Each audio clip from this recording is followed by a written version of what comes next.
This is Box Score, brought to you by Games Radar, and I'm your host, Richard Grisham.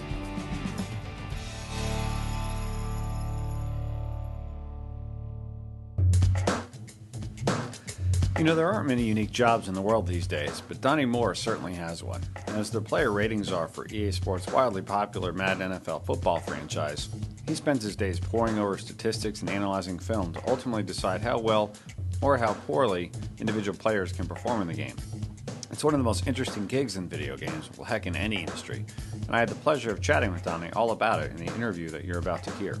During the course of our talk, we hit on a number of subjects, including how he does what he does, some interesting encounters he's had with players that have, well, taken umbrage with his decisions, how his role has evolved over time, what the most important ratings are for every position, and a whole lot more. So sit back and enjoy.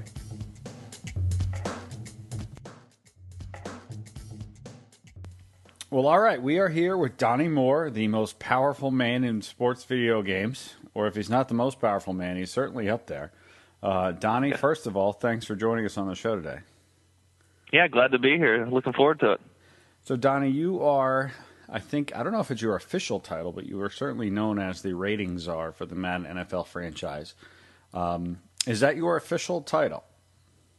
Well, I guess I probably need to clear it up. I mean, on my business card, it is in fact say the ratings czar, so that's cool. But when you're trying to go through all the promotion stuff and all that kind of stuff, there's not like a ratings czar hierarchy where I can be ratings czar 2, ratings czar 3. So I'm an associate producer when it comes to technically here at Tiburon. Okay, well that's cool. So before we get into it, we've got a lot of stuff to talk about not only Madden NFL 13 and the ratings, but just a whole bunch of stuff. And by the way, before we get into it, Madden NFL 13 hits on Tuesday, August 28th, but it can be played as soon as, I believe, Saturday, August 25th with the season ticket. That's correct. But before we get into that, Donny, your background, how do you come to be the ratings czar for the Madden NFL franchise, one of the most popular franchises in the world? How's that happen? You know, it certainly wasn't a plan of mine when I was young, growing up, trying to become this sort of all-powerful guy that controls the numbers for the NFL players in Madden. I was born in Florida, went to high school in Florida, went to college UCF. So I'm a Florida guy. I've been here all my life. And when I was at UCF, they actually had a video game tournament for NCAA Football 99. At the time, and I was like, me and my roommates were insane at it. We had played Dynasty mode and played like 6 years of it, so we were pretty crazy and good at the game. So I went in there, played in this tournament, and there were a few guys that worked at Tiburon at the time. One of them still there, Jeff Lohr. He was there, and as he was running the tournament, I just sort of was pinging him about, hey, wouldn't it be cool if you guys did this? Or, hey, you don't have any left-footed punters, or, hey, it really just stuff that you see on a lot of forums now in video game speak. And then he just basically said, hey, stick around here. We might have something for you. So he offered me like a testing job way back then. And at the time, I was going to UCF. I was working at Subway, and I was like, yeah, I'll go get paid to play the game that's basically I play at my house, all night long. So I just sort of lucked into that. It was a really, really, really lucky chance that I ended up winning that tournament, so it wasn't just like some guy. I was actually pretty good at that game, so I was the UCF champion. But I just really luckily kind of stepped into it. Didn't go on like a job board or anything looking for a job. It was just sort of there. Right. So it's kind of meant to be then, basically. Yeah, I think so. I mean, it didn't. I certainly wasn't picked right then and there to be a ratings czar or to be the guy that did the ratings for Madden. I was just picked to be a tester. But at that point, I sort of, worked my way up through the development here at Tiburon, and eventually got on with the Madden team. So let's talk about the ratings. Like, from what I recall back in the day, in the late '90s, like there were a lot more football games too, but there were services that were like third-party services that would provide ratings, or at least try to, get different developers to buy their ratings. When did you first get involved in doing the player ratings? Like, were you part of a team of people that did it? Did you just sort of volunteer yourself? How did you get into that aspect of the game? Well, so like I said, I started on the NCAA product, and I got to be a lead tester for NCAA 2001. And at that point, I also did some other sort of roles. Back in those days, you did many things as a producer, designer on the game team. So I also played a major role in getting the rosters put together for NCAA 2001. And I think when I showed that doing NCAA rosters is a very difficult thing because there's just so many teams. There's a very back in, and I'm talking like 10 years ago. So like This is like when the internet and the Google and stuff really wasn't even around. Right. And the internet was around, but Google certainly wasn't, all the search engines. So it's hard to find info. And I think once they saw that I could do the NCAA rosters, they wanted us to do the Madden ones as well because we just did a really good job. They liked the fact that it was done internally, and we were able to work with our gameplay teams really closely, trying to make sure that the ratings were all in sync with the gameplay. Back in the day, we would have some outsourcers that would deliver some data for us, and there's a few problems with it. One of it really wasn't in sync with our game because they just sort of came up with their own numbers and just sort of delivered it. Two, it wasn't really normalized amongst all the different people. So you'd have like maybe 3 or 4 different guys do different conferences, and then all of a sudden you'd have this one conference that stuck out as real way overrated. Interesting. So it was nice to have one person or a nice team of 2 or 3 people that know the game inside out and all have the same sort of opinions about ranges and stuff like that to normalize the ratings. So they basically got rid of the outsourcing around Madden 2003, and I started working on the Madden rosters and the college rosters at that time. I had another guy, too, that worked with me. His name was Cedric, and he was a really good worker and a really good asset to have on the team. And, we could have used many more people, but it's an important area of the game, but obviously there's all kinds of other areas of the game that need to be addressed too. So you can only put so many resources in the game. So at what point was that in 2003 when you sort of ascended to the role of the czar of the ratings, and that became you were the sort of the buck stops here with that? Probably not, because we had back in the day we were doing the rosters centrally. So we did audio centrally, and we had playbooks done centrally, and it was for both the college game and the Madden game. So we were essentially doing the arena football rosters at that time too. So there was a lot of work to be done, and we needed to split it up, and we had a team of people doing it. And to be honest, there wasn't that much focus on it from really, I guess, like a PR standpoint or even internally. It was like always had to be done. It was important, but it wasn't this thought of like, sort of talking about the stuff and sharing information with people. And that really probably started to happen in like during Madden 10. So I worked on Madden from 03 to 07. Then I worked on Head Coach 09, which is a game we worked on here. Oh, sure. Really fun project. And then once we went on to Madden 10, we sort of took the focus to be a little bit more higher profile with the ratings and the rosters. Well, it's interesting because now, it's a whole PR campaign to release the player ratings. Like you started out, you released the top 10 quarterbacks, and then you released all the quarterback ratings. Now you got the top 10 running backs, and the full running back ratings are coming out in a few days. And when you think about where there's a lot of value there, I think, like for PR. It's just because I think there's very few places out there anywhere really that like sort of grade NFL players like we do in all these categories and sort of come up with this overall bottom line number. And, it creates a lot of discussion and controversy sometimes. And I think that's all good because obviously, this stuff changes from week to week, from season to season. We're not really trying to say that we're the only ones that know how people should be rated or anything like that. We're always just adjusting to what's happening in the real world and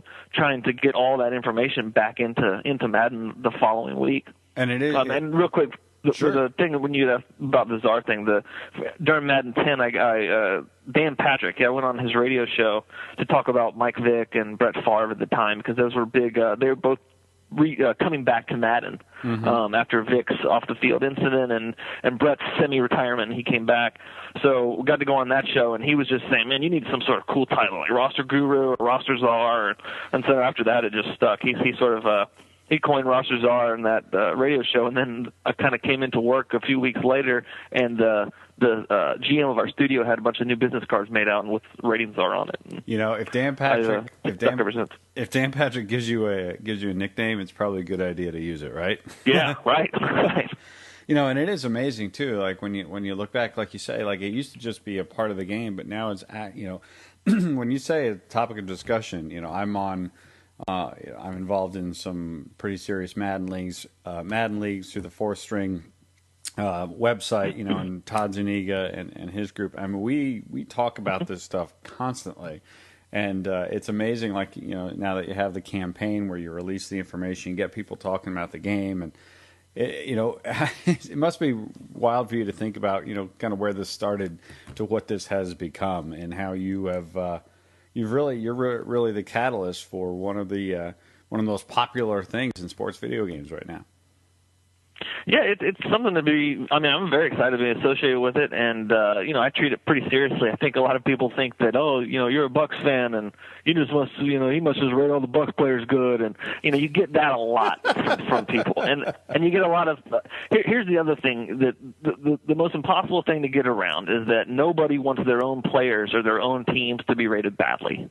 Even when they're doing badly, even if it's like a 2-14 team, I'll have fans of that team turn around and say, "Hey, well, come on, you got to give us some credit. We didn't get beat as bad as last week, or we did beat the Giants, or whatever their excuse might be." But they just don't simply, just bottom line, don't like their players ever being kind of like decreased in ratings or have low ratings or anything like that. So that being said, you always have to have that sort of knowledge of like nothing you do will be well received by everyone if you're doing your job right. Because not every team is making the playoffs, obviously, in the NFL. I mean, there's teams that the Colts picked number 1 for a reason, because they were literally the worst team in football last year. So we want to make sure that they're rated appropriately. That's the number one thing that we try to, and our group tries to strive with the ratings, is that it's accuracy, and it's about authenticity, and wherever we can make improvements in that area, we are focused on it like a laser beam. And it's amazing too, because, and we'll get to this in a little while about how, the ratings can now be dynamic week to week, but every Madden game is a time capsule, right? Because, if you pick up Madden 10 now, or, Madden 08 or Madden 06, or, 5 years from now, Madden 13, it is a time capsule. So while ratings are dynamic for a certain amount of time, after a while, if you pick up a disc and you put it in a machine, you're kind of left with what the disc is. So it is, if you are a fan of, like I'm a fan of the Philadelphia Eagles right now, so, I pick up the game and I've got a really highly ranked team, but there have been years when the Eagles were terrible, and it's like, oh man, you just kind of feel stuck with your terrible team, because I can't go play as somebody else. That's just not right. That's funny. It's so funny. That's one thing where I'm way different than, I guess, your common fan. I think it's probably a byproduct of what I do here, is that I'll almost every game I play, like if I'm playing online or whatnot, or head to head, I'm using a different team, because I like to see how this team will work, or I like to see how this personnel, how the Titans feel with Jake Locker quarterback, and Chris Johnson and Kenny Britt, and then maybe the next game I'll play with the Falcons, and I got a heavy dosage of Michael Turner and Jaquiz Rodgers, and use Julio. So I love using all the teams, but I do totally get where people get frustrated if it's just like that year where their team is just not predicted to do much, and they're like, "Oh man, my team's going to stink in Madden." But I mean that's what I'm intending to do. I mean, if your team is stinky, then we want to make sure your Madden team is stinky, because that's real life. I mean, we wouldn't want to have teams just having players online just rolling with the worst teams in the league and doing silly things. With players that you shouldn't be doing that with. Absolutely. Now, you've talked a little bit about some interaction with fans. I imagine you've had some pretty interesting encounters with players. Have specific players come to you about their numbers, their stats, their ratings? Yeah, I mean, I've had when I was starting to write down the names and the little quick stories on these, I just had to stop because there were so many of them, and I couldn't really. It's hard to put the years together with them, but I'll just name off a few. Like Richard Sherman, cornerback on the Seattle Seahawks. He's a great, up and coming young player. He's following me on Twitter, and he was really concerned about having a better man coverage rating. So after his great year last year, so he was just kind of on me, and it was funny. He's one of those guys that was following me before I was following him. So like he obviously knew where to go to sort of get his feedback directly to the person that can make a change. And I actually looked at it a lot closer, and we did bump his ratings up considerably. Wow! So you not actually just as a result of that, but right. It was like treated like there's 2,000 players in the league. There's almost 70 or so, 60, 75 plus ratings and trading traits and tendencies. That's a lot of stuff to keep up with. If you can have a guy actually that knows it better than anybody and point you right to exactly what you need to look at, if he can get that information to you, then it's great. So Edgerrin James used to, back in the day when he was in the game, he used to text me about his pass block ratings in comparison to all the other University of Miami running backs. It was weird. He didn't want to be boosted up, but he just really wanted to make sure that we knew that he was, hey man, you know I'm a good pass blocker, man. You better make sure I'm better than Gore and better than Portis and then McGahee, and it was really, really funny how he just took great pride in his pass block rating. I mean, talk about a rating that you would not think somebody would care that much about. And then you factor in that he just wants to make sure he's better than the guys that played at Miami. That's amazing. Yeah, when we had when Tim Tebow was on the cover of NCAA 11, he came into the office, and they wanted him to stop by my office or my cube because we were in the process of putting him into Madden 11 at that point as a rookie. And the first thing he goes, hey, what's my jump rating? What's my jump rating? Well, listen, I was like, what do you mean jump rating? I thought he'd be wanting to know like his arm power or his accuracies or maybe his speed or his trucking or something like that. But he was just real concerned about his jumping rating. I was like, all right, yeah, we'll make sure we get that right for you. It's just real funny how some of these players just take weird little things that you don't think they'd even think about, like Kerry Rhodes, safety used to be the Jets. I think now he's in Arizona. He made a video a couple years ago with Nick Mangold complaining about his throw power, of all things. Kerry Rhodes is a safety. And they had this video, and you could look this up on YouTube, actually. I don't know how family friendly this podcast is, but if you look up very family friendly. Okay. Well, if you looked up WT, another letter, and then Madden, and then Kerry Rhodes, you'll see a very funny Madden video where Kerry Rhodes, Nick Mangold having a throw-off because Kerry Rhodes wants to have a higher throw power than Mangold. And we're talking Mangold had like a 22 throw power, and Kerry Rhodes had like a 20 or 19 or something. Because those numbers literally don't mean anything in the game if you're a safety or you're an offensive lineman. So... But to Kerry's credit, after he made that video, I think I boosted his throw power up into the 50s, or maybe it was in the low 60s. Not that anybody would be able to figure out how to use it. And you can't even edit the guy to put him in at quarterback. So it's just it's just all visual. They just get really mad when they see things. And then I guess the most famous one was when T.J. Houshmandzadeh sort of called out Madden and said he was boycotting that Madden 10 because of his low speed rating. And we actually got, me and another designer on the game got to go on ESPN First Take and basically, face off against the guy. It was funny because I think ESPN thought we were basically going to adjust his rating at the end of the sort of bit, and we basically just told TJ why we had him rated at 82 speed because of workout times and because of some other statistics that we had, but there are a lot of I should probably put all these together and write a book about it or something, because it's just funny that of all things, these $1 million athletes who, this is just a video game, but it really does mean a lot to them. That's great. And kind of following that up with a listener question from Twitter handle @thatsportsgamer, my man TJ Lauerman. What player, and obviously Houshmandzadeh is one of them, what player has voiced his opinion about having a low rating? Any other sort of ones that stick out in your mind?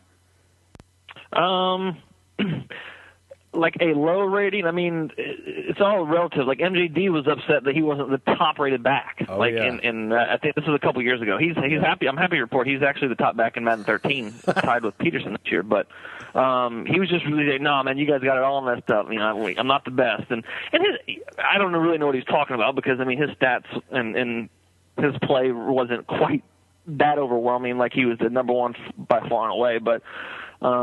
I had Darnell Dockett was another guy that was upset that he was rated in the 90s You want to be like 95 or 97. You get a lot of stuff, and a lot of it's like tongue-in-cheek, I think. They kind of like will send me a message with a bunch of exclamation points and say, man, you need to get this right, man, or whatever. But it's all great fun.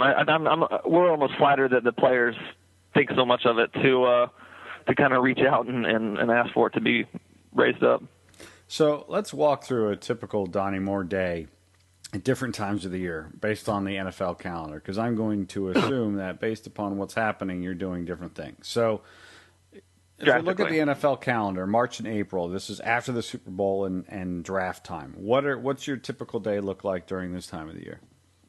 I'm in creating rookie mode. So all I'm doing is creating rookie after rookie. I have probably about 12 websites up that all like different scouting websites and some different sites with combine data and workout data. And I'm just creating rookie after rookie after rookie. Like this year we created approximately, I think, 600 new players for Madden 13.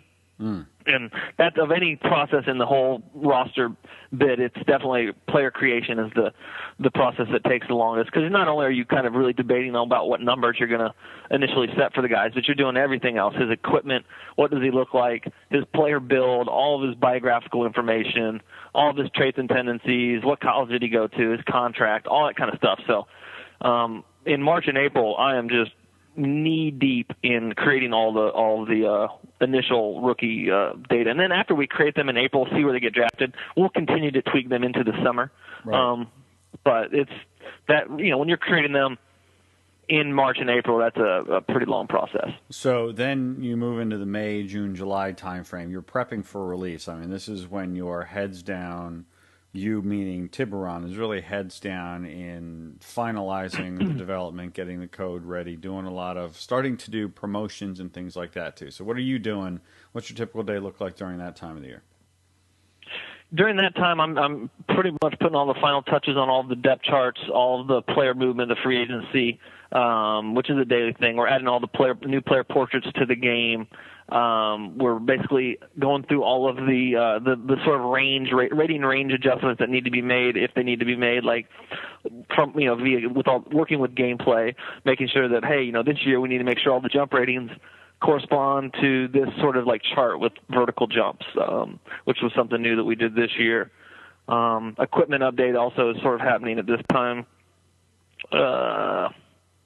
Yeah, that's probably about it. I mean, it's sort of a never ending. I mean, it's never ending right now. I mean, there's transactions that happen every day, so you're constantly just playing like a sort of musical chairs with some players. Guy gets cut, guy gets signed again, then he gets cut again, and we're pretty much up to date almost daily during that time period with the rosters. So right now, as I'm talking to you, it's in the middle of August. The game, I'm sure, is already done. I mean, it's probably going through some like final third-party processes and things like that. So the disc is finished. So what are you doing other than talking to a schlub like me? What are you doing? What's your typical day like right now here in mid-August?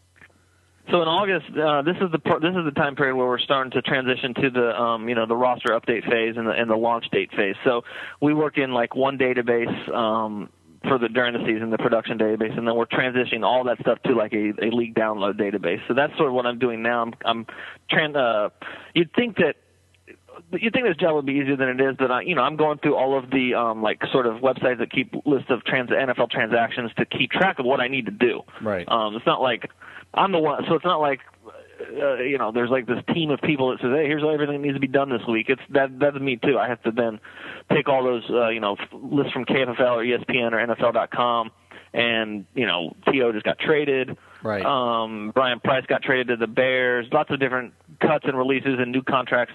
So all that stuff's on a big list, and I'm starting to work on that now with the hopes of having all of it finished up in the next few weeks for the August 28th launch date. So it's just basically, and it's going to get even wackier, I believe was it next week or is it the week after that, where they cut down to, I think, 65-man rosters. Right. So we have all our rosters right now at 74 max, and just a ton of guys are about to get cut because of the NFL cut day. So all that stuff will have to be done and reflected in time for the first update. So then during the season, September through December, what is Donny Moore doing on a typical day? Well, I mean, we've been doing weekly roster updates for the last few years, and we've prided ourselves in pretty much hitting every single regular season week and most of the playoff weeks. So, watching the games all day on Sunday, I usually have a few notebook pages full of data and notes that I've taken myself on changes that I want to make. Mm-hmm. Then, Sunday morning happens or Monday morning happens. We kind of get all the articles and a lot of the data comes out, so I can make some further adjustments. We're spending most of Monday and Tuesday and a little bit of Wednesday morning basically getting all of the changes that need to be made done. And there's usually about anywhere from 3 to sometimes 500 and 600, line item changes that we make per update. So it's quite a bit of updates. And it's not just ratings. Some of it's equipment, some of it might be jersey number change, some of it's actual player movement, like players getting cut, new players signing. So we're doing all of that. Then the QA people will test the game on Thursday, and then Friday morning we'll have the new release out for the fans. I got to imagine you have developed a pretty efficient process for doing this, because that is a lot of work. In a short amount of time, 17 weeks in a row during the regular season. So you probably got that, I would imagine, got a pretty efficient process put together for that. Yeah, I mean, there's a few websites that are really, really helpful. And number one, just analyzing, and you can respect their opinions because they really know football inside out. They track every play, and they do a real good job of giving you that. The real trick is giving you that data and that information in a nice, easy-to-read format so you can get through all 50, through all 32 teams in a few days type time frame. And another thing to keep in mind too is it's not like we're trying to necessarily make a change on every guy every week. It's not like that. Some guys just, their level of play stays consistent and they don't really kind of have those big ups and downs. But for instance, Victor Cruz last year, he started off Madden 12 at a 66 rating and he ended at an 89 rating. So he gets something like a 23, 24-point boost from start to finish. I had this question. Sorry, go ahead. Go ahead. Well, I was going to say, who's to say he shouldn't have been? I mean, he was literally a bench-type player to start the season, and I don't think anyone in the league thought anything differently. And then the guy gets the opportunity to play, and he shows what he can do, and we obviously wanted to make sure that his ratings were reflected in these new abilities, basically. I have this question later on, but I'll ask it now. Is he the biggest jump you've ever had from the very beginning of a season to the end of a season? That is Victor Cruz? He's definitely not, because I know there was one guy that the reason I mentioned him is because he's really well known. The biggest jump last year was this fullback named Darrell Young on the Redskins. He was like a guy that basically just got changed positions to fullback, really, really new.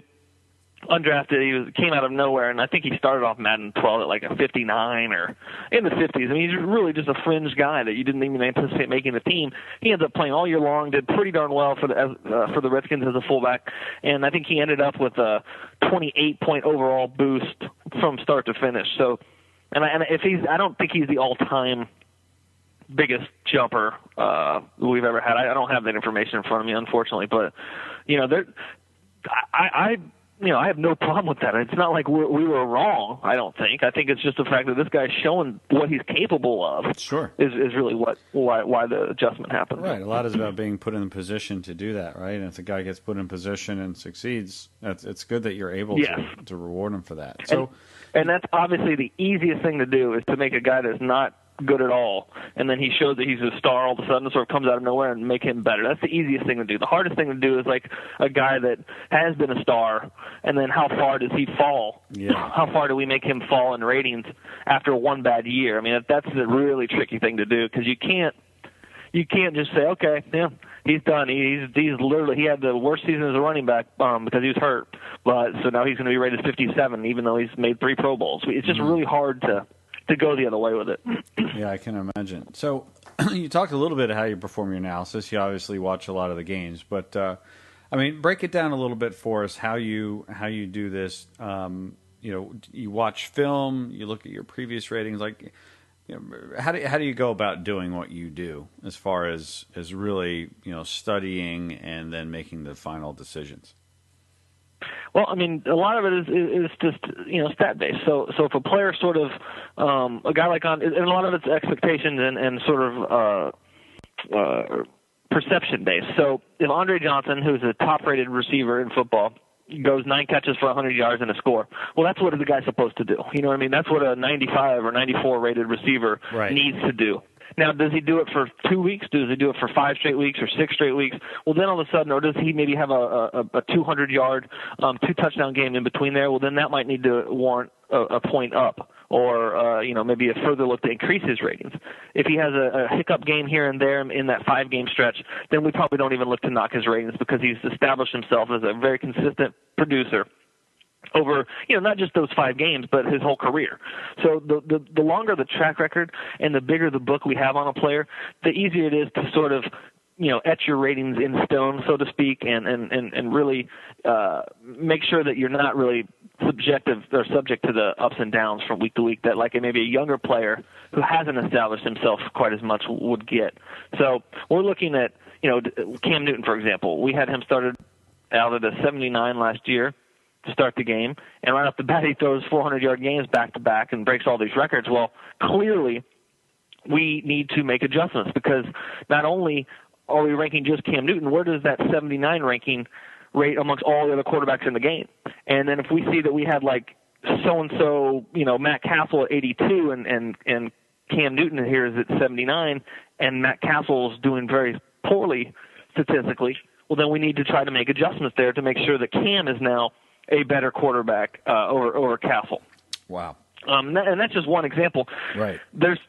I use a website called Pro Football Focus a lot. Those guys are, in my opinion, one of the best in the industry at charting every single play, and then charting if the player did well on the run side of things, on the pass side of things, did he make penalties? A real good breakdown for us to see where exactly we need to make a guy go up or down, or if he had like an average game, or if he had a really poor game, and taking that data and putting it into the next week's roster update. So it's certainly not I wish there was like a process where I just put in each guy's stats from the previous week and then it spit out the new number, but it's really much more complicated than that, because you're looking at what the guy has done in the past. Is it up to his expectations? Is he exceeding them? Is he underperforming? And if so, where does he need the rating adjustment? If a receiver needs a rating adjustment, it's not like the one thing I think people might be misperceived about is that like we just put in an overall and then the numbers spit out after the fact. We have to basically make the individual ratings increase, and then that will give you a new overall rating. So in that example with the receiver, I like to see how did the receiver have his games? Was it a big yards per catch? Was it a big, was he getting just deep bombs and he didn't have to do much? Was he wide open? Did he get open on his routes? Was that the reason that he had these big plays? And if so, then we'll make those adjustments like in route running, or we'll make maybe an acceleration or a speed change maybe. But it all depends on, what happened. Interesting. So let's break a few things down here. Sort of a little mini game, as it were. So if I'm a quarterback, what are the 2 most important ratings to be as high as possible? For quarterback, I would go with throw power and deep accuracy. And they're not really redundant, because throw power is obviously how far and how fast and how hard you can throw in our game. Interesting. So that it's almost basically how I treat it almost like as an army. Like, what's your arsenal? Do you have like a 99 throw power, meaning you can make all the throws across the field? There's not one single thing you can't do, basically. Versus a guy that has like maybe 87, 89 throw power, like a Drew Brees, he's a little limited. He cannot make all the throws that a Matt Stafford could. Versus, with that 99 and the 89 difference.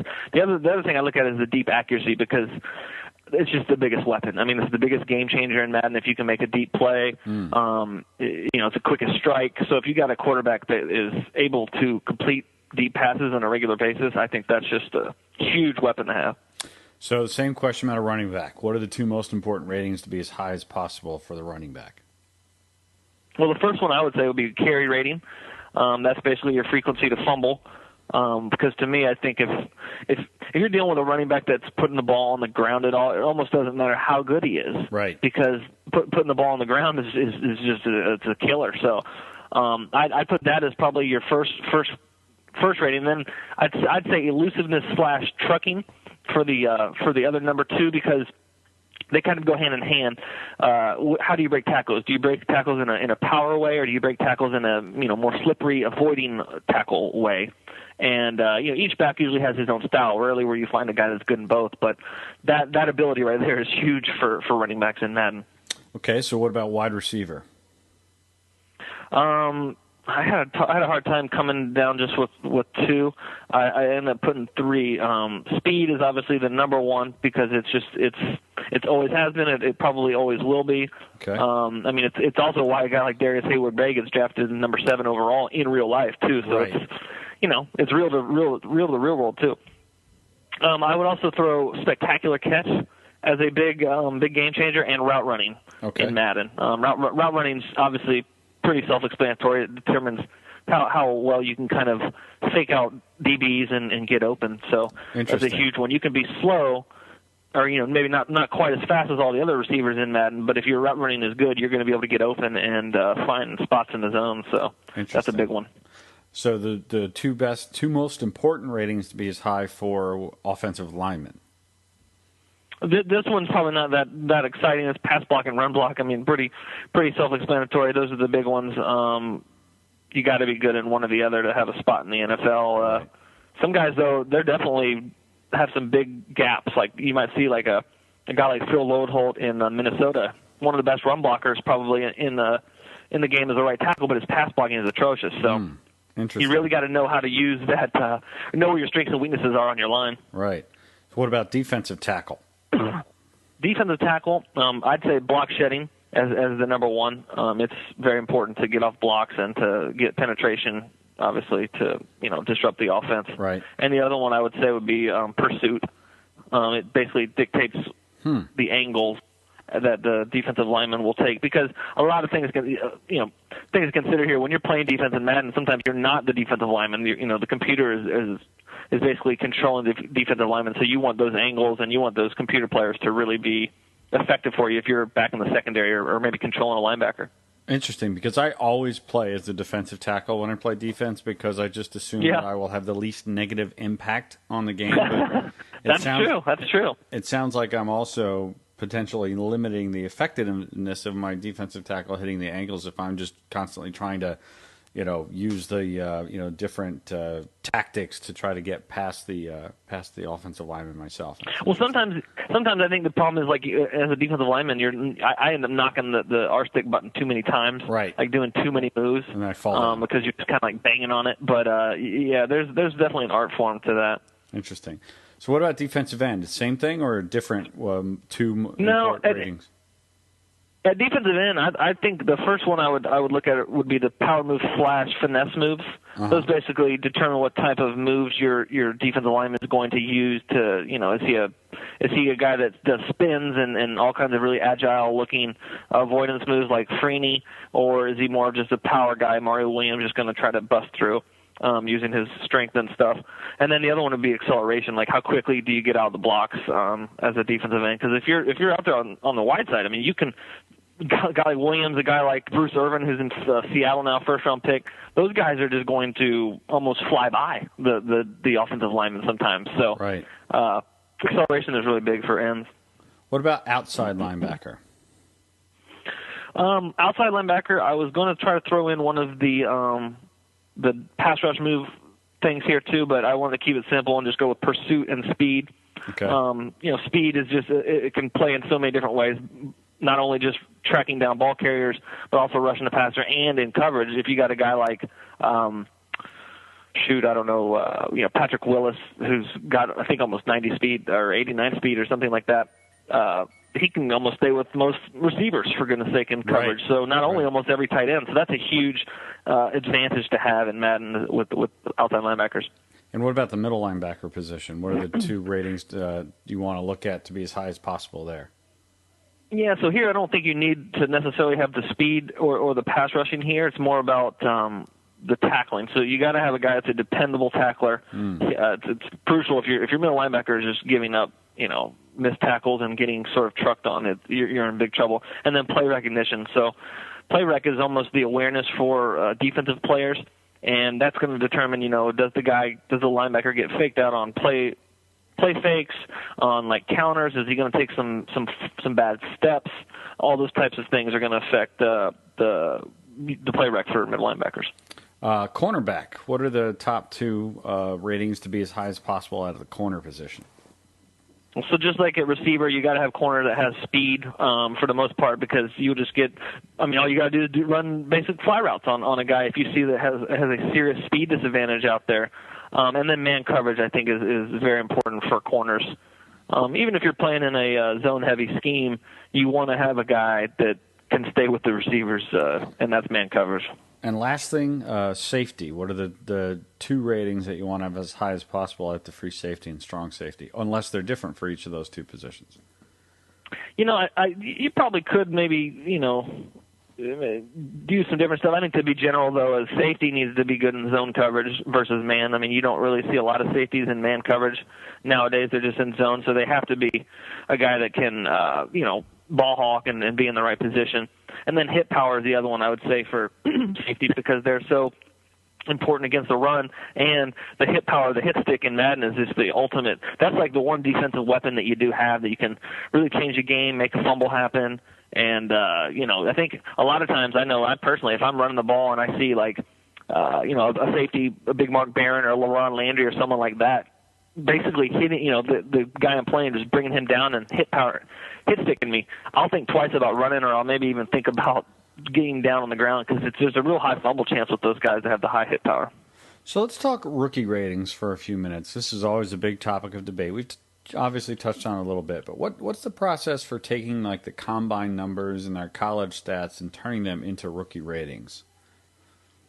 Yeah, so I mean, obviously it all starts once they start putting numbers to all their attributes. So like getting the speed numbers, getting the 40 times in the jumps, the vertical ratings, all the shuttle times, bench press is somewhat important.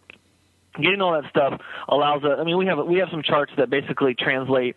Okay, if a guy runs between 4.45 and 4.47, give him 88 or 89 speed. Okay. And sometimes we'll make some slight adjustments to that based on his game speed. So right. A lot of people, that's another sort of misconception. Everyone thinks, guy ran 4.40. That means he's 99 speed, or whatever their assumption is. But that's not necessarily what we do when we rate the speed. We start with that for the most part as they're rookies, and then once we see how they've played, in preseason and in the regular season, that number starts to get more entrenched in stone. So, does the guy show that really legitimate speed on the game field, or is he more of just a guy that runs fast in shorts and in turf? You know what I mean? So yeah. We're taking all those numbers, and that's just sort of the numeric stuff. I mean, a lot of the stuff we're seeing is in scouting reports from the various publications that come out, the Pro Football Weeklies, the USA Todays, the Lindy's, ESPN. There's a really good site called, Draft Countdown that does they have just a great archive of 40 times and measurables for all the players. So you sort of get all those in sync. So a guy that ran like a 4.45 as a receiver, he'll probably have similar speed as a 4.45 guy as a cornerback, and the same with a linebacker. If there's a linebacker that ran about the same speed. And then we'll start to, tweak all the other ratings like tackling, all the more intangible stuff from the scouting reports and from the game film from college that we see. But we don't have the resources to go through all 12 games, game footage for each college player. It's not like that. We're just really good at picking out all the information from the people that do spend the time to do that, and really get a good consensus, because you'd be really surprised on the conflicting reports you'd get about, this guy's got a good, strong arm. This guy's arm is sort of, it's kind of weak, and he can't throw deep balls. And then you'll read something else and say, hey, he's got great deep ball, blah, blah, blah. So a lot of times we have to just dig deeper and really try to make a call on something where you get those conflicting reports. So that happens quite a bit. So here's a question that it's always a big one, and my friend Ryan the Lewis, specifically wanted me to make sure I asked this one. What exactly does the awareness rating do? So the first thing for that is it depends on the position. Okay. So, for example, if you're the user quarterback, right? If you're controlling the quarterback, right, The awareness is you. I mean, there's no effect, right? You're the quarterback. You're sitting on the field. You're making the reads. You're hitting the button to pass. There's no auto kind of like, oh, if you don't hit it based on the quarterback's awareness, he'll throw the ball. It's just you. Okay. But, for example, offensive line, that's not you. You're not in control of those guys. Awareness is going to affect if the guy false starts, if he's going to have a holding penalty, if he knows where exactly to be in position when a pass rusher is coming at him. All that stuff's factored in based on the awareness. Same with like a receiver. A receiver is going to have certain routes that he's going to be able to run versus some that like a 40 rated receiver is not going to run. He's just not going to have the cuts. He's not going to trying to simulate the fact of like playbook knowledge and experience and things like that. Interesting. So it all depends on the position, and it's mainly an experience / how quickly can you react rating on the offensive side. Play recognition on the defensive side really almost takes the place of awareness, and awareness doesn't do a whole lot on the defensive side of the ball. It's your play recognition rating. Interesting. And then with all that being said, if you're in the simulation, like you're simming games and things like that, awareness is doing quite a bit because it's taking the place of you. So like I can finally confirm something I've sort of known for years, which is whatever player I'm controlling, their awareness automatically goes down to almost zero. Amazing. Yeah. I'm not exactly the world's best Madden player. So another thing about ratings, like, do you control? Because you mentioned like this year, I think there's like 70 some odd ratings, something like that.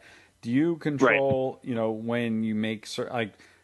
Obviously, some years you have different ratings categories, right? Like you might add a few, you might take away a few. Is that part of what you control as well, as sort of determining, we want to add this or we want to remove this?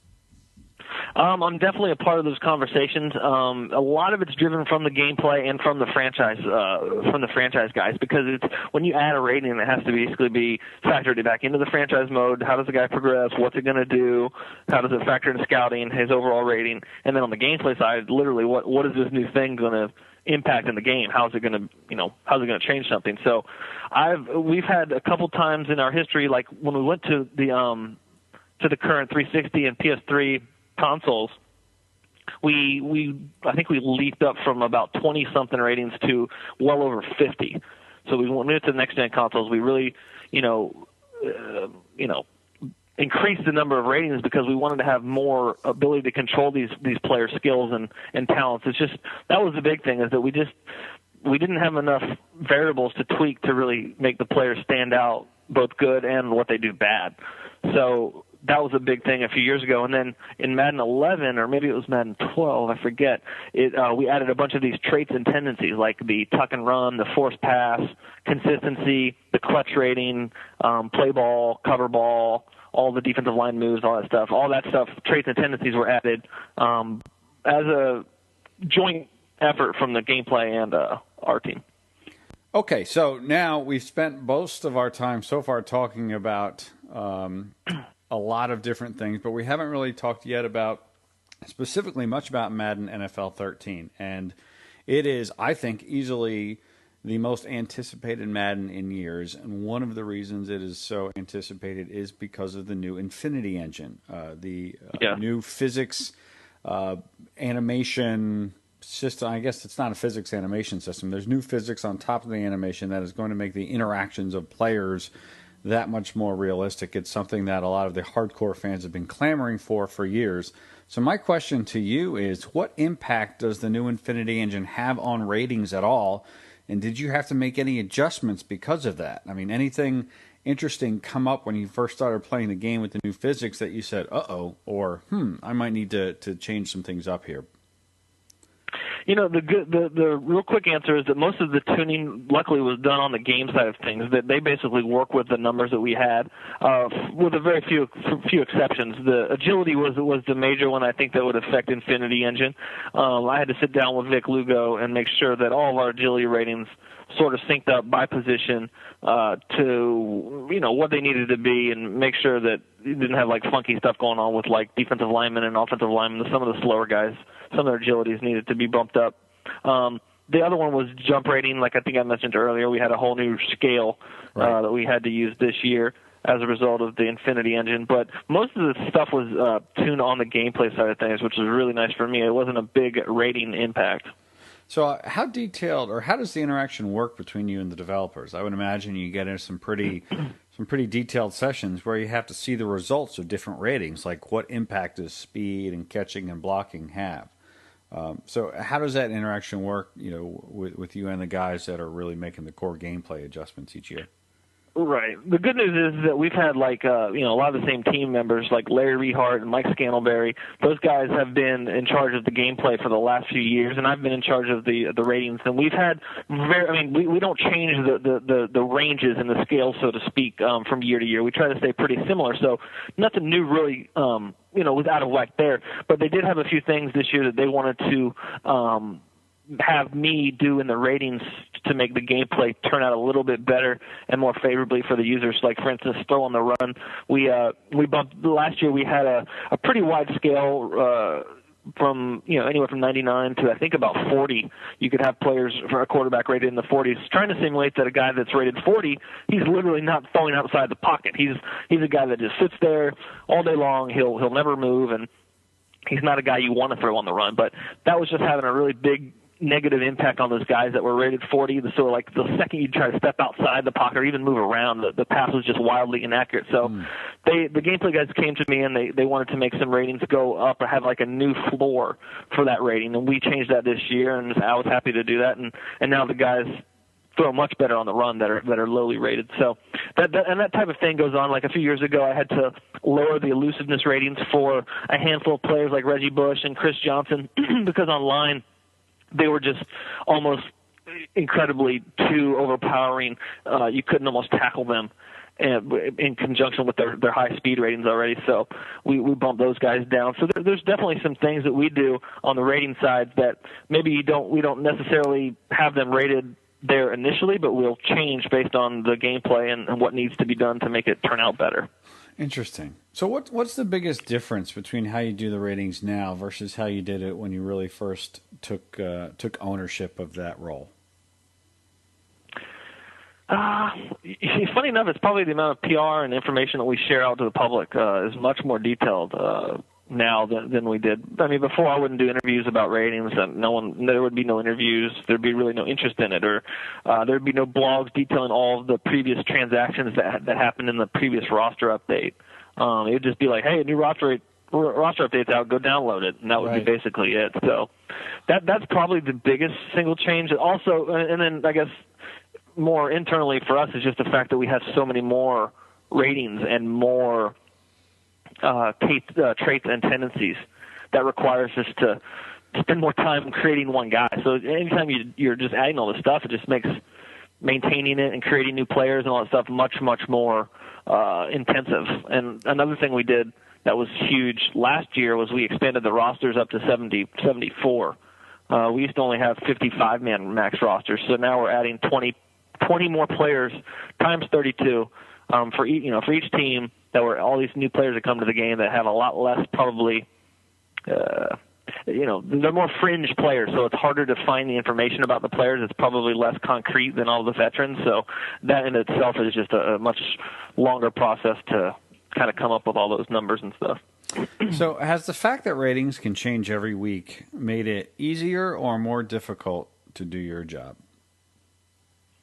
I would probably say it's made it a little bit easier because I think everyone knows that that's how this process works now. It's like, oh, well, then they'll get it in the roster update next week. Hey, did you see this? Make sure to update this next week. So before we had online updates, I mean, it was much bigger thing. Right. To what was that final number that you're gonna slam on the disc because it would not change. Yeah, that's etched in stone then at that point. And another thing that was drastically different was the fact that, if you think about it now, Madden 13, we'll have comes out in August, and we'll have roster updates all the way up past the Super Bowl. Right. So literally every single thing that happened in the 2012 season will be captured in that final update. So the theory is when you go into the next game, Madden 14, I mean, there's not been any football played between those two time points. So really, the rosters are going to be somewhat similar. The one thing we did this year a little differently is we sort of projected out some I guess, progression and maybe regression a little bit into the off-season ratings. So a guy like, who is a really good example? I can't really think off the top. I didn't have these planned, but some guys that are young and upcoming, maybe we gave them a few off-season progression points from where they last ended in Madden 12, versus a guy like, Chad Johnson, Ochocinco, for example.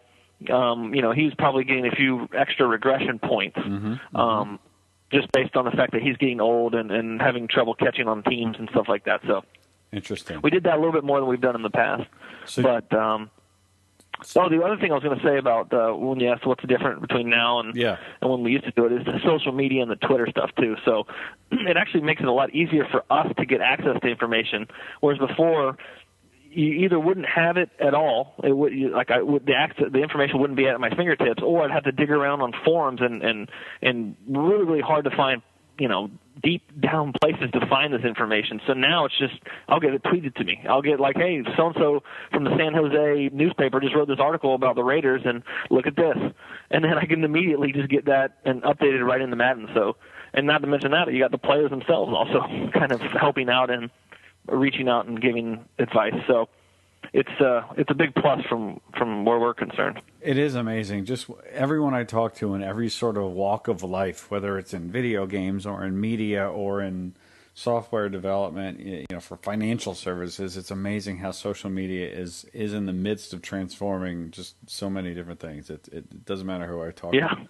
So I mean, again, I mentioned my friend Ryan the Lewis. He asked the question: do you dream in Excel spreadsheets? I would imagine you have to at some points. You just sort of wake up in the middle of the night dreaming about numbers and spreadsheets. It's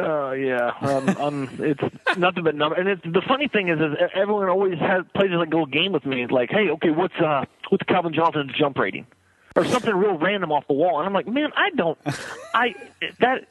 literally, I'm like swimming around in every single guy's number. It's very, very hard to recite, like, and not to mention that, you're literally changing it from like a week-to-week basis, like up and down. And so it's very, it's almost impossible. People always think that you should know everything, but like, man, that would be like the dude from Rain Man. So if you could add a single brand new rating, what would it be? Just one, huh? I would. Or hey, if you got more than one, toss more than one out there. I just wrote a few of them down. I'd like to see a work ethic rating for like maybe progression, or like maybe when you're scouting rookies. So like, you'd know if a guy was kind of a hard worker or more lazy. Kind of factor into your drafting stuff. I'd like to see a penalty like tendency. That'd be cool for like pass interference. Some players are known for interfering or holding or face masks or whatever it might be, but they're just known for penalties. So I'd like to get that level of realism into the game, and then maybe some like long snap rating to make those guys worthwhile. We've gotten that for years. Like those guys just don't do anything. They're always the lowest rated players, and it's really because they only do one. They're only on the team for one purpose, and that's to long snap the ball. It's not really. They're to block. They're not there to tackle. They're literally just there to do that. So it'd be kind of cool to get that in the game. Now, what would you do? Would that be fun to play? No, and that's why it's never been added to this point. I mean, it's got so little gameplay impact, but it's just one of those things on my end I'd like to add to make sure that the long snappers were, not forgotten individuals. So what's the biggest misconception that people have about what you do?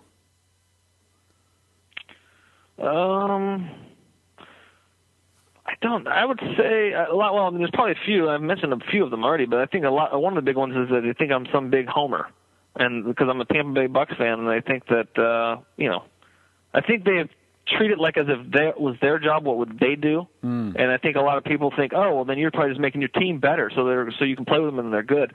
And like that's the last thing in the world that I'm trying to do. In fact, I'd be offended if. I wouldn't. It almost makes me sick to my stomach because I take so much pride in like trying to make sure that everything is from an all 32 team standpoint. Right. Everything is as accurate and as objective as possible. That I mean, I probably almost am too hard on the Bucs just to make sure, but it's definitely something that's always out there. And the funny thing though is that you'll get a handful on Twitter, people on Twitter that will say, dude, he's such a homer. I can't believe the Bucs. Look at this. And then the Bucs fans will then chime in and say that I'm an idiot and that I hate the Bucs and that I screw them over. So it's really, I mean, and that's kind of the trick when I know I'm doing a good job. Right. And turn it like for myself. There you go. So what? Anyway, it's not like the numbers aren't out there for everyone to see, too. Which is the other thing. So Right. So what's the most fun part of your job?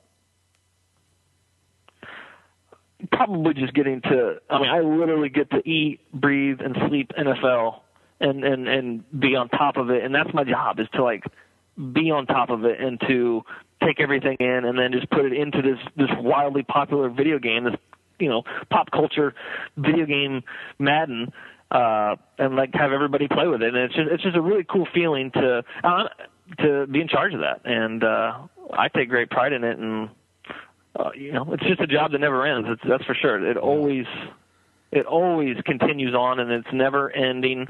And there's always something else to adjust or get right. So flip it around, then. What's the toughest or the most difficult aspect of your job?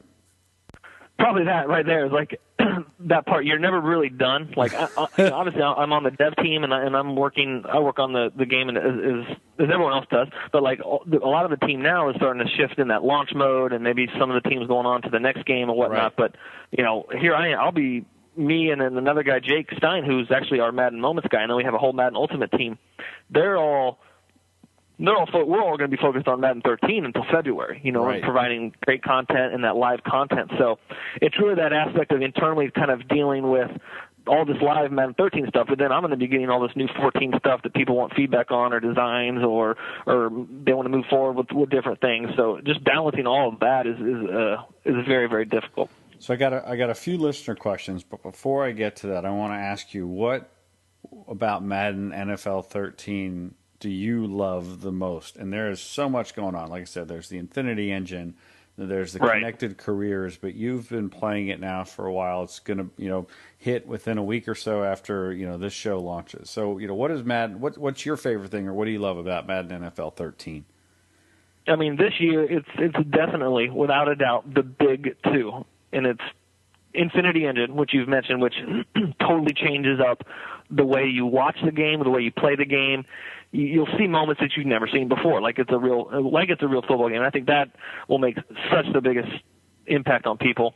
And then CCM, Connected Careers Mode. I mean, that internally we've been playing, career after career. It's really going to change the way I think people play, or the options that you have to have to play a career mode. I think in the old school, you were the coach.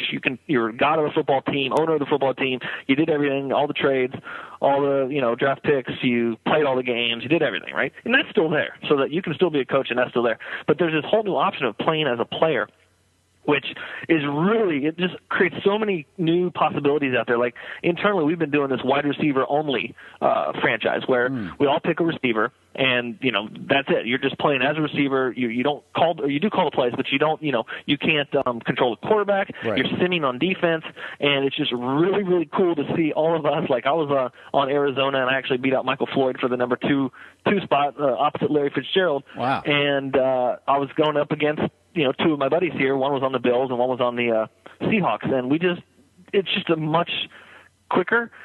You're not in control quite as much, so it's a different experience, and you feel like almost more of a part of the team, right, and less kind of like this guy in control of everything. And it's sort of all you. You know what I mean? Yeah. So the CCM mode is literally going to, I think, just transform how people play, career modes, and it's all online. I mean, that's the sick thing. So you, me, and 30 other people, we can all get on, a CCM together and play 30 seasons. I mean, that's, doing everything: drafts, free agents, everything about franchise, old school franchise mode. That's CCM. Awesome. All right. On steroids. All right, so we're going to wrap it up with some listener questions. First one from Jeff Solomon at Real Jeff Solo says, I want a guide to what each of the ratings mean. Can you give this to me? Probably not over a podcast. And you definitely need the gameplay people to sort of sit there and almost probably, a gameplay dev to really say, okay, this, the strength rating is it's factored in at 40% here when offensive linemen and defensive linemen are in, contact situations. And then pass block is also used. So it's one of those things that you'd have to. You could spend a whole podcast on that almost. If you want to be honest. Yeah, right. And you answered this a little bit. Actually, answered this really well already. But it was another one of Jeff's follow-up questions, which was, does every stat affect play, and are there any that don't actually do anything? And you said, for example, when you are controlling a player, awareness all of a sudden doesn't do anything. Any other sort of examples of those kinds of situations? We had some ratings in the past that we had some problems with, like pass block footwork and run block footwork, which we've since removed from the game, at least from the gameplay equations, and we're using just a simple pass block, run block. The idea was to sort of simulate, like, a guy can be good pass blocking with his strength, with his upper body and with his anchor, and then also part of pass blocking is his footwork. We just couldn't quite get the footwork part working how we wanted to, so we took that one out. But usually when they don't do anything or they do very little, we usually try to get them out of the game. Another question from that sports gamer, TJ Larriman, and this is one that I'm glad he brought it up because I was going to as well. Peyton Manning. How short of a leash is he on to perform this year? If he plays average in his first 3 games, will he be an 88? And before you even answer that, I kind of wanted to mention this too, which is, how difficult was it for you to assign a rating to Peyton Manning after he has not played for a year and nobody really knows what sort of shape he's going to be in gameplay-wise come kickoff? Right. Yeah, well, I will say that he was easier to re-rate than like it was for Michael Vick, who was coming out of off of his issues for 3 years or whatever. Yeah, no one knew what he was going to be like. But for Peyton, a lot of his stuff is all tied into his neck and his health there. So we lowered his injury rating. We also lowered his throw power quite a bit to simulate that he's not, he doesn't have the same arm strength that he did before pre-neck injury. His accuracies, for the most part, stayed pretty good, except for his deep accuracy, which we hit a little bit to try to simulate the fact, again, with the whole neck, you're going to be a little bit limited. But like his awareness, I mean, that stayed at 99. We don't think he got any less, experience or aware, I guess, because of the neck injury. So I think he's overall at a 93 when last year I think he was a 97. So we took him down 4 points. I sort of wanted to lower him a little bit more to really reflect where he's at heading into the season, and then if he looks like the Peyton of old, we can bump him up. Right. But if he looks really still limited and all that, we're going to continue to lower him down. I mean, he's a 36 or 37? Something 30, like that, yeah. In his 30s as a quarterback, I mean, you're starting to digress, regress. So we want to make sure that's, and again, like I told you before, that's always one of the hardest things to do is like, when do we start to make a veteran star go down when his level of play is really not where it used to be? Because people were like, well, he used to do it, and he's just hurt, and there's always excuses, I guess. But, if he's not effective, I don't want to make him overly effective in Madden. Yeah. At Dan Vitale asks, are you going to continue to approach ratings as educated guesses or have scout teams to gauge talent? And I think you've already pretty much answered that, which is, you have certain resources. But you do use a lot of, which I didn't realize too, you use a lot of what I would call sort of, scouting level information through the different websites that you use too. So it sounds like you really, you do a lot more sort of scout-based stats than I think people realized. Yeah, I don't know. Yeah, exactly. I was trying to understand this question too. I didn't know if he maybe meant like, do we have plans, or do we have like, hey, this guy does the Arizona Cardinals for us. This guy gives us all of our information from the Seahawks or anything like that. I mean, I'm following most of those beat writers on Twitter for sure and getting all that kind of inside info myself. But it sort of comes down to that normalization of the ratings, like I was talking to before. Also, like, right. If you have this guy over here do the AFC West, and another guy over here do the NFC East, you have to make sure that those guys are in sync, or otherwise the ratings themselves are sort of not we'll have one conference come in over another where it's just not what we want. So, but I like to personally use all those websites that are they're professional guys. They're right. Usually you have to pay for their premium services. Right. And I mean, in my mind, then they've said it on their websites a lot of times. This is what some of the NFL teams are using. You know what I mean? To get their real, really in-depth information.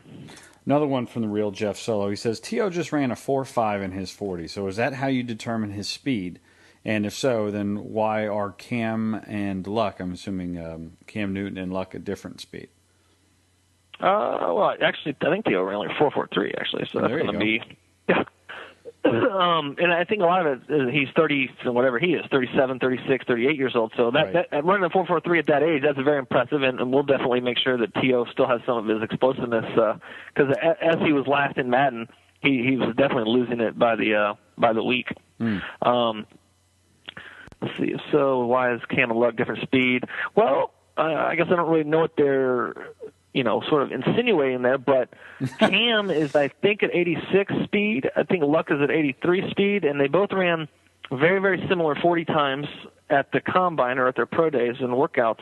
But Cam Newton, certainly based on what we've seen on the game film, he certainly showed a very, very nice game speed, and I almost bumped him up a few more points because of that. He's just a guy that can get out there in those big long strides, and he can do it with those pads on. Whereas Luck, we haven't seen him play in the NFL yet. His college days, he showed some athleticism. He certainly didn't really play with a dominant speed as part of his game. So that's probably why there's 3 points of difference between the two. Yeah. All right, couple more real quick before I finally let you get out of here. Bobby Keith at Bobby KNC says, is it possible in 13 rookie draft, and I'm assuming he's talking about connected careers obviously here, to find gems, Hall of Famers like a Tom Brady in the 6th round or a Shannon Sharp in the 7th? Oh, yeah. I mean, here's the one thing I think a lot of people might not know. I'm sure Josh Lumen has probably shared this to some people. I'm not quite sure if he shared it in your podcast or not, but players don't have a potential rating anymore. So there used to be in versions of Madden of the past, there would be like a cap. So like Absolutely. we put a cap on a guy like at 96 or 95 or 82 or whatever it was, and the guy would literally not be able to. Yeah, A pots and B pots and so on. I mean, when we make trades in our online franchises, the potential was one of the things that absolutely made a huge difference whether we would potentially trade a guy or not. Right. Yeah. I mean, it was a major, and rightfully so. But we've done a little bit differently now this year, whereas it's more about you're in control of a player's progression. Number one, and number two is that there's really no cap on it. If you want to have a guy progress, who for whatever reason he's the star of your team, and you want to put all your eggs in his basket, you can do that. You can spend your development points on that guy. And there's also something called a development trait, which basically determines how quickly they kind of can accumulate points for progression. So there's still, I guess, a level of a potential sort of modifier, but it's nowhere near. It doesn't work anything like the past. And I think the good news that all of our fans were wanting to make sure we had covered was the fact that players can exceed potential, and that's definitely how it works this year. Interesting. And the last question, again, also from Bobby Keith. With dynamic player progression, will there be second-string gems that will jump to all-pro ratings when given the chance to start, again, kind of like a Tom Brady?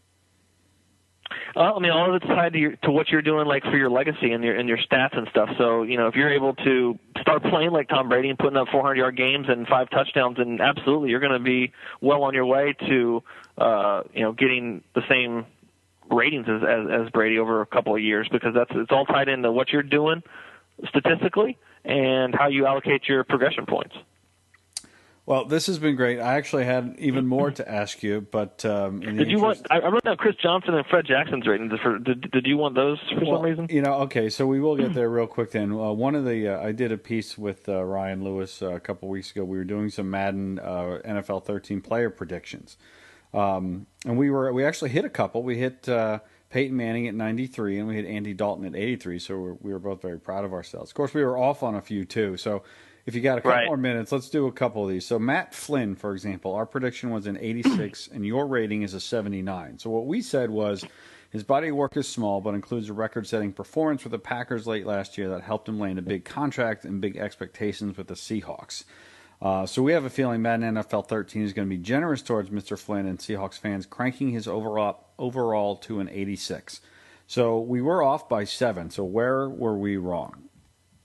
Well, a lot of it probably so a lot of it, I think if you had like the current rankings of all the guys and you saw where he would fit in as an 86, you'd be like, oh yeah, that's probably too high. Okay. So he'd be let's see, who are we talking about again?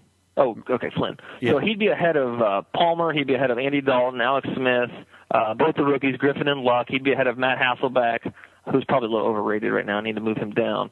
And he'd be 1 point under Jay Cutler. Instead, we thought he was more along the likes of Sam Bradford's and Mark Sanchez's and Matt Castle's. Okay. And I think you're very right with what you said about that. He's had 1 year experience, and actually really just was it the one game starting experience? Yes. So that factored in. You know, his awareness, I believe, is only 75. So he's got some growth that he could do there. Another major thing for Flynn is that he's sort of in a fight for his job with Tarvaris Jackson and Russell Wilson. So that in of itself sort of tells us how the Seahawks are valuing Flynn. He doesn't come in as, you know, by far and away their guy. You know, no questions asked. It's actually like an open competition. So we wanted to sort of simulate that by having Tarvaris just a few points behind him at 77, and I think we made the rookie Russell Wilson at 70, who probably at this point already probably needs maybe a point or two adjustment based on all the training camp stuff. So here's another one. And the other thing with Flynn, thing with Flynn too, real quick, is that his arm power is at 82, and throw power is the most weighted item in the player overall. So that doesn't help him at all. Just having that sort of weaker arm. I'm looking forward to my friend Mike Suzik, who is a huge Packers fan and Matt Flynn guy, hearing this, because he definitely had some thoughts on that.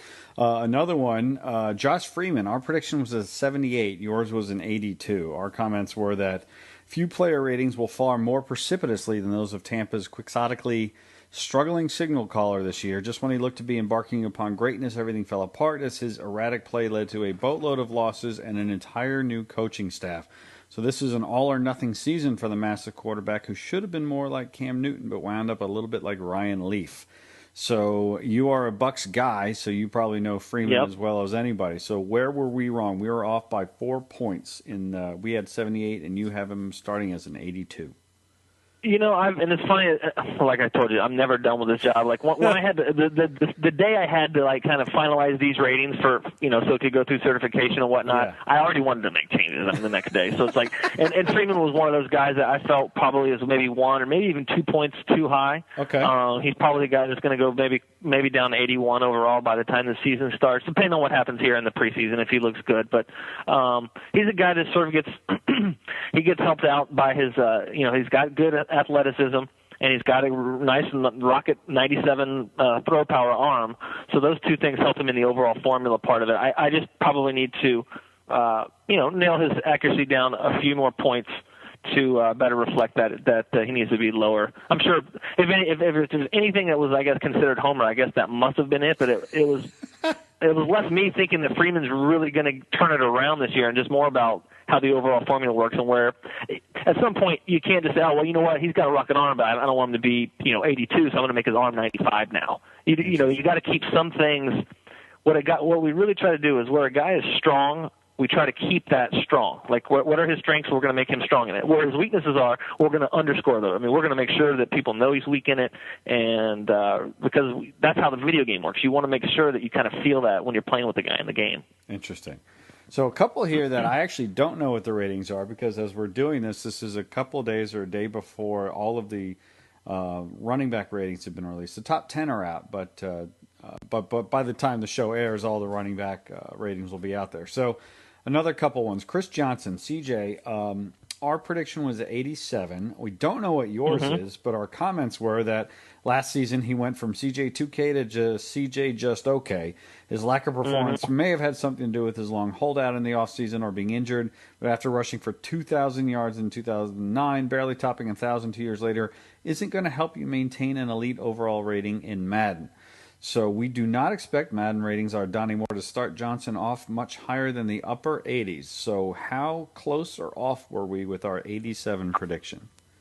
Not bad. I mean, he barely gets into Eliteville, if you call 90 plus Eliteville. He's at 90 overall. Oh, 90. But I believe makes the 1, 2, 3, 4, 5. He didn't make the top 10, right? He was out of the top 10. No, he's actually. I'm looking at it now. We have 1, 2, 3, 4, 5, 6, 7, 8. I think 12 running backs ahead of him, or maybe he's the 12th. Okay. So He's at 90. He's tied exactly with Marshawn Lynch, by the way, at 90 overall. I mean, he's another guy. He gets bailed out by his incredible speed. He's got incredible agility. He's got good hands. He doesn't really put the ball on the turf much. So he's got a 93 carry rating. And he's just a good ball player. I mean, he doesn't quite get it done like in the trucking department, 55, and he's only 86 elusiveness, so he's not exactly elite level there. But that 99 speed is pretty hard. And I think you're right. I think some of that holdout stuff was a big reason why he showed up, and a lockout. So sort of, lackadaisical in 2011. He's a guy I think to watch out for in 2012. Cool. All right, two more. One, Fred Jackson. Our prediction was a 90. Our comments were that the Bills' powder keg had a magnificent 2011 season until a fractured leg ended it prematurely 10 weeks into the campaign. But until that unfortunate moment, he had been one of the best running backs in the league, sporting 600-yard games, a gaudy 5.5 yards per carry average. So we predicted a 90, and his rating, starting Madden NFL 13, is... He's real close. He's an 89 overall. 89, so you guys are just 1 point off there. Nice. He was, I think we had him up into the early 90s, like 91 or 92, at his peak last year when he was doing, outstanding, and before he got hurt. He's coming off the broken leg. It probably won't affect him a whole lot, but that's sort of why he took a little bit of a dip from, I think, where he ended last year and to where he is now. Nice. Okay, he's got 94 elusiveness. I mean, he's one of the most elusive backs around. In fact, that could probably be up a little bit if I need to take another look at that. Interesting. And the very last guy is the one that everybody hates to talk about and loves to talk about, Tim Tebow. Our prediction was an 84. Yours was a 77. So our comments were, yep. A better question is, how will his ratings change? Unfortunately for Skip Bayless, there is no he just wins rating. Even with one of the more suspect spirals in professional football, there's no denying he's an exceptional athlete. He led the Broncos to a Western Division title and an amazing overtime playoff win. He will now be the Jets' backup, but the most scintillating development is that he will also be featured on the special team squad. So we had 84, you have 77. So where did we go wrong? I don't know. 84 would put him up there with... who was Carson and ahead of Andy Dalton and Alex Smith and those guys. And his throwing is just not right. He's not an accurate quarterback. He's funny. He's wildly more accurate throwing deep balls than he is short passes, which we have reflected. But we have him at 74 short accuracy, 67 mid, and then 80 deep accuracy. So he's actually not bad throwing deep, but he's just going to be throwing it everywhere or. In the short game. Yeah, I mean, I would just say that the biggest thing with Tebow is that his accuracy ratings just aren't at a level of a starting quarterback right now, and the rest of his sort of attributes where he's really good running the ball and stuff don't really bring him enough enough as a quarterback to kind of get him up there at that 84. 77's probably good for him now, but if he gets out there and shows that he can have another good season like he did in Denver, he'll probably go back up the overall chart. Well, there we are, the great Donny Moore. Donny, I cannot thank you enough for spending this amount of time with us. We went well over what I had asked for. You are, I got to tell you, a great interview. You're clearly passionate about what you do, which is exactly what we in the Madden community would hope for, for somebody whose job has such a direct impact on what we play. So thank you so very much. We really appreciate it. No problem. I mean, it was a great chance here to talk to you guys, and these questions were really great, and these are some of the best questions I've actually come across doing any of these interviews. And also, I'd like to really quick, I didn't get a chance to send a shout-out to one of the guys that really helped out with the ratings this year, Clint Oldenburg. You guys might know Clint Oldenburg from past versions of Madden. He actually was a former football player, NFL guy, played for the Redskins, and he helped out, and not only helped out, he directed the offensive line ratings both for all the current guys and for all of the rookies. He was in charge of those this year. So I had a huge help from an actual former NFL offensive lineman doing the offensive line ratings. So really excited about that this year. Interesting. I had a chance to meet Clint at the Madden cover reveal, and he's a big fella. He's a big guy. I mean, he would just he'd lay a finger on me and just push me down in the hallway. But he's a big man. He's a really cool guy and super laid back. And I mean, he's just one of the best football minds I've ever had a chance to talk to. Well, Madden NFL 13 hits Tuesday, August 28th. If you are a season ticket holder, you can play it on Saturday, August 25th. all indications is that it is a significant improvement to the game, and really just the kind of game that if you haven't played Madden for the last year or two especially, is going to be just a much different, a much more interesting experience. I'm obviously all over it, but I've been playing and loving Madden for a lot longer than I'd like to admit. So once again, Donny, thanks for joining us. Be sure to follow Donny on Twitter at Donny_more. That's DONNY_more. It's a great Twitter account. It's great to follow not just Donny, but just to see his interaction with players and fans. You do a really nice job with that too. Thanks a lot, Rich. It's been a great opportunity being here on the show, and just remember, this is the Madden to own. I mean, this is a revolutionary year. Connected Career Mode and Infinity Engine they're just going to do it, man. You got to watch out for Madden this year, August 28th. And we will.